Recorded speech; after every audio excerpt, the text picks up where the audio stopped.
Hello दोस्तों, देसी TV Bharat पर आप सभी का एक बार फिर से हार्दिक स्वागत अभिनंदन करता हूं इस नए वीडियो में। दोस्तों इनको देखिए, इनको तो आप पहचानते होंगे। ये भारत के दूसरे नंबर के अमीर व्यक्ति हैं। इनका नाम है गौतम अडानी। काफी शोर शराबा इनके नाम को लेकर, और अब इनका जो कनेक्शन है ईवीएम से सामने आया है। तो दोस्तों ये व्यक्ति जहां पर दिन दूनी रात चौगुनी तरक्की कर रहा है, हजारों करोड़ों लाखों में खेल रहा है, सरकार का हाथ इसके सर पर है, वहीं पर दोस्तों हमारे भारत की जो स्थिति है बेहद ही दयनीय हो गई है। जी हां दोस्तों, आपको ये तो पहले ही पता था कि 80 करोड़ लोग 3 से 4 किलो अनाज पर निर्भर करते हैं। दोस्तों आज ग्लोबल हंगर इंडेक्स की रिपोर्ट सामने आई है, वैश्विक भूखमरी सूचकांक रिपोर्ट सामने आई है, और इस रिपोर्ट में दोस्तों भारत के बारे में चौंकाने वाला खुलासा हुआ है। सबसे पहले आप ये रिपोर्ट देखिए दोस्तों, ये पूरी रिपोर्ट देखिए आप। क्या ऐसे बनेंगे विश्वगुरु? साफ तौर पर दो तस्वीरें आपके सामने हैं, जहां पर नरेंद्र मोदी खाना खा रहे हैं। एबीपी न्यूज ने इसे फोटो लगाया है, और ग्लोबल हंगर इंडेक्स में भारत 111वें स्थान पर फिसला है। पाकिस्तान, बांग्लादेश, नेपाल से भी पीछे है। तो देख रहे हैं, श्रीलंका 60वीं रैंक पर है, नेपाल 69वीं रैंक पर है, बांग्लादेश 81वीं पर है, पाकिस्तान 102 पर है, भारत 111वें स्थान पर है। पड़ोसी देशों से भी बदतर स्थिति में भारत। तो यह है ग्लोबल हंगर इंडेक्स। दोस्तों इसको लेकर प्रतिक्रियाएं भी सामने आ रही हैं। सूर्य प्रताप सिंह ने क्या लिखा है? लिख रहे हैं, भूखमरी के मामले में भारत ने नेपाल, पाकिस्तान, श्रीलंका और बांग्लादेश को भी पीछे छोड़ दिया। 80 करोड़ लोग गरीब, सरकारी भीख पर जिंदा हैं। अब अंधभक्त नहीं बोलेंगे, मोदी है तो मुमकिन है। दोस्तों ईवीएम का कनेक्शन अडानी से, और अडानी का कनेक्शन है अमीर गरीब से। जिस तरीके से अडानी लगातार तरक्की कर रहा है, ठीक उसी तरीके से हमारे देश में आज भी ऐसे लोग हैं जो दाने दाने को मोहताज हैं। एक टाइम खाना खाते हैं तो दूसरे टाइम का पता नहीं होता है उन्हें अनाज मिलेगा कि नहीं मिलेगा। जी हां दोस्तों, अभी भी 80 करोड़ लोग हमारे देश में सरकारी भीख पर जिंदा हैं। दोस्तों इस बीच आपको पता है कि 5 राज्यों में चुनाव का बिगुल बज चुका है। 7 नवंबर से लेकर 30 नवंबर तक वोटिंग होने जा रही है 5 अलग अलग राज्यों में। राज्यों के नाम आपको कई बार मैं बता चुका हूं, फिर से बता देता हूं। मिजोरम, मध्य प्रदेश, छत्तीसगढ़, राजस्थान और तेलंगाना में चुनाव होने वाले हैं। लेकिन दोस्तों ये पता आपको कि चुनाव जो होगा ईवीएम से होगा। अब ईवीएम का मुद्दा जोर शोर से उठाया जा रहा है। ईवीएम को लेकर लगातार लोगों में आशंकाएं बनी हुई हैं। लगातार लोग ईवीएम पर शक कर रहे हैं। ईवीएम से चुनाव नहीं होना चाहिए। विपक्ष के तमाम नेता एक सुर में बोल रहे हैं दोस्तों। ऐसा नहीं है दोस्तों कि विपक्ष के नेता ही ईवीएम को लेकर हमेशा हल्ला बोलते हैं। मैं आपको एक खबर दिखाता हूं, ये आडवाणी जी ने कहा था। आडवाणी जी का एक बयान है जिन्हें अब मार्गदर्शक मंडल में बीजेपी वालों ने भेज दिया है। बीजेपी के वरिष्ठ नेता हैं आडवाणी जी। दोस्तों आडवाणी जी ने कहा था कि ईवीएम से चुनाव करना ठीक नहीं है। ईवीएम जो है वो लोकतंत्र के लिए खतरा है। और ऐसा नहीं है कि आडवाणी जी ने ही कहा हो, सुब्रमण्यम स्वामी और जीवीएल नरसिम्हा राव जैसे तमाम नेता इसको लेकर बोल चुके हैं कि ईवीएम हटाओ, देश बचाओ। लेकिन ऐसा लग रहा है जैसे कि सरकार को ईवीएम से मोहब्बत हो गई है। दोस्तों एक बहुत ही दिलचस्प ट्वीट सामने आया है जिसके बारे में जिक्र करना बहुत जरूरी है। और ट्वीट आप देखिए, यहां देखिए आप दोस्तों, ये जो कनेक्शन आप देख रहे हैं कि ईवीएम पे बटन दबेगा तो वीवीपैट से अडानी निकलेगा। क्या मतलब हुआ इसका?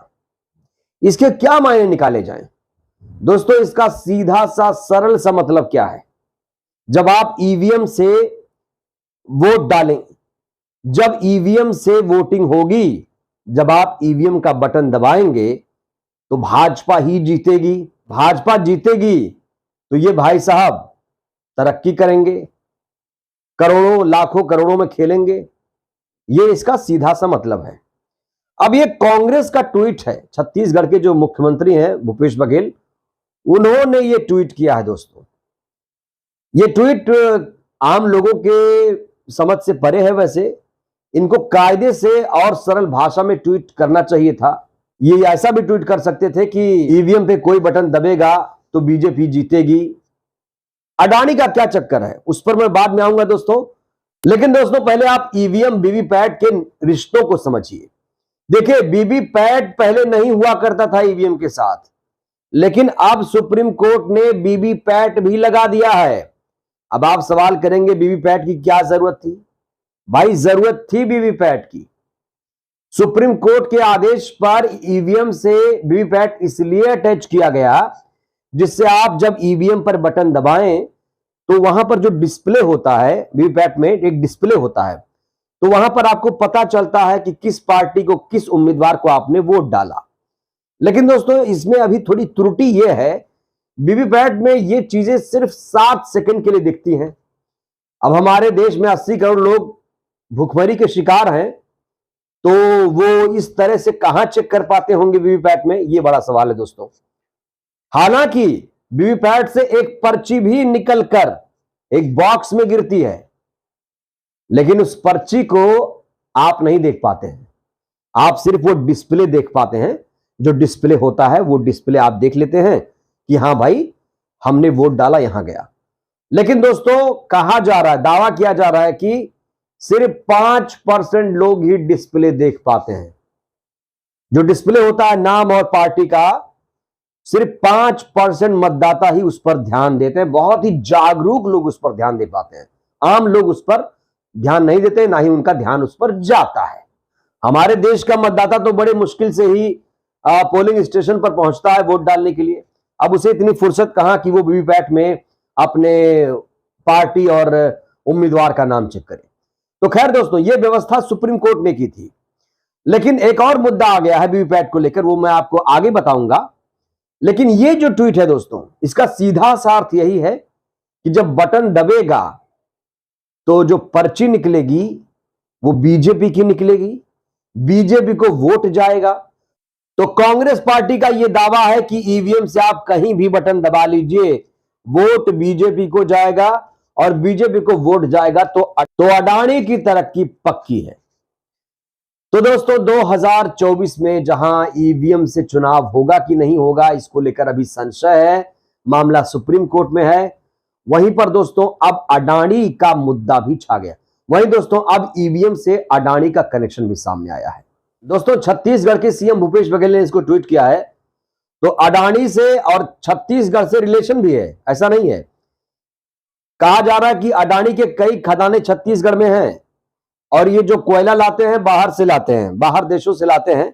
और एक खबर भी आई है, आधे दाम में कोयला खरीद भारतीयों को महंगी बिजली बेची। दोस्तों एक और खबर है, देखिए अडानी समूह ने कोयले के आयात बिल में किया खेल, फिर ग्राहकों से वसूले पैसे, रिपोर्ट में है बड़ा दावा।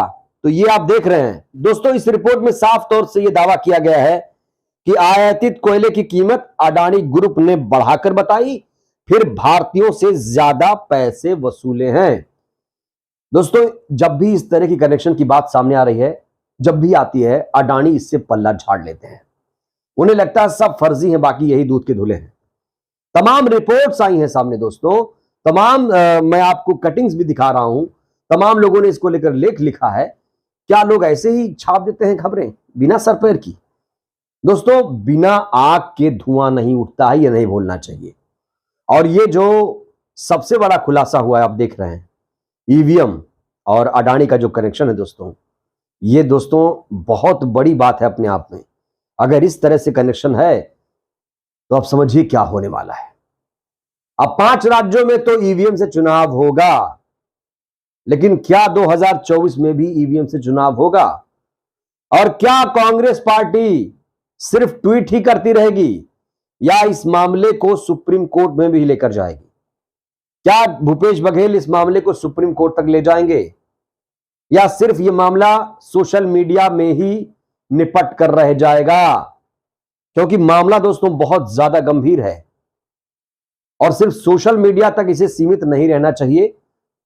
हालांकि दोस्तों कई मामले सुप्रीम कोर्ट में अभी हैं और ऐसे में अब एडीआर नाम की संस्था ने वीवीपैट की जो पर्ची निकलती है उसकी 100% काउंटिंग की मांग कर दी। दोस्तों इस मामले को लेकर अब बहुत जल्द सुप्रीम कोर्ट में सुनवाई होने वाली है इस मामले में। लेकिन अब कहा जा रहा है कि हो सकता है कांग्रेस की तरफ से भी एक याचिका सुप्रीम कोर्ट में जाए, क्योंकि यह बहुत बड़ा दावा है, बहुत बड़ी खबर है दोस्तों। ये इस खबर को हल्के में नहीं ले सकते कि आप बटन दबाएंगे तो अडानी जीतेंगे, अडानी निकलेंगे। क्या इसे हंसी मजाक में टाल दिया जाए? क्या ये चुटकुला है? क्या ये सिर्फ एक हंसी मजाक का मामला है? नहीं दोस्तों, ये हमारे देश की लोकतंत्र की मजबूती का मामला है। लोकतंत्र तभी मजबूत होगा, तमाम लोग कहते हैं, जब बैलेट पेपर से चुनाव होगा। कई नेता ये कह चुके हैं कि ईवीएम से धांधली होती है और लोकतंत्र को बचाने के लिए बैलेट पेपर को वापस लाना पड़ेगा। अब बैलेट पेपर वापस कब आएगा, ईवीएम कब कूड़े में जाएगा, ये तो भविष्य के गर्त में है। लेकिन दोस्तों विपक्ष अपनी भूमिका निभा रहा है। विपक्ष लगातार इसको लेकर हमलावर है। तमाम नेता, हर नेता अब खुलकर ईवीएम के खिलाफ सड़क पर आ गए हैं और आम लोग भी कह रहे हैं कि ईवीएम हटाओ, देश बचाओ, ईवीएम हटाओ, लोकतंत्र बचाओ। तो बहरहाल दोस्तों इस वीडियो में इतना ही। ईवीएम को लेकर आप लोग क्या सोचते हैं? क्या जो ये कनेक्शन है, ये कनेक्शन आप सही मानते हैं? क्या वाकई ईवीएम में आप कहीं भी बटन दबाइए तो बीजेपी ही जीतेगी? ऐसा है क्या? आप लोग क्या सोचते हैं ईवीएम को लेकर? और बैलेट पेपर क्या सही रहेगा 2024 के लिए? अपनी राय आप दीजिएगा, खुलकर राय दीजिएगा, खूब लिखिए, इस पर प्रतिक्रिया दीजिए। हमें आपकी प्रतिक्रिया का इंतजार रहेगा। वीडियो को लाइक करिए, चैनल को सब्सक्राइब करिए, सहयोग करिए, वीडियो को जन जन तक पहुंचाइए, जिससे बहुजन समाज जागरूक हो। जय भारत, जय संविधान।